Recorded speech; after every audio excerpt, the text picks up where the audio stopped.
Hi, so my artist was Leonora Carrington, and this is by Olivia Mahowski. Leonora Carrington was born April 6, 1917 to May 25, 2011. She was a British-born Mexican artist. She was also a surrealist, painter, and a novelist. Most of her adult life, she lived in Mexico City. She was also one of the last surviving participants in the Surrealist movement of 1930. So a little bit about her early life. She was born in Clayton, Lancashire in England. Her father was a wealthy textile manufacturer, but he opposed her career originally as an artist, but her mother actually encouraged her. So her mother's name was Maureen and she was Irish. And then Carrington also had 3 brothers, Patrick, Gerald, and Arthur.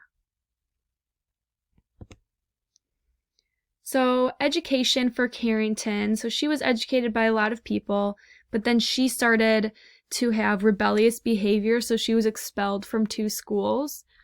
And then that's when her family decided to send her to Florence because of her rebellious behavior. Then in 1927, at the age of 10, she saw her first surrealist painting in a left bank gallery in Paris.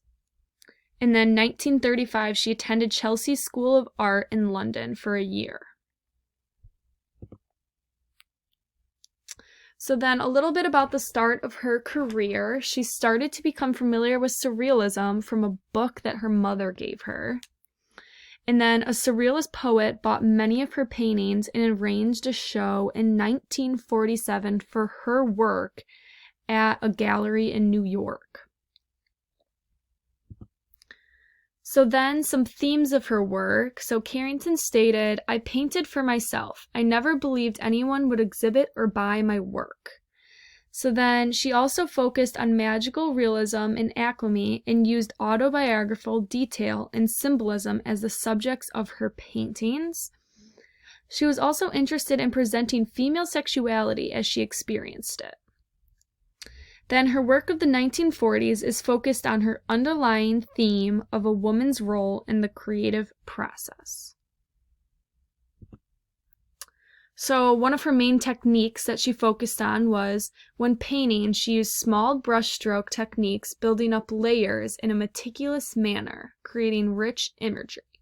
And then this was just a couple pictures that I picked out, or paintings that I thought showed her techniques.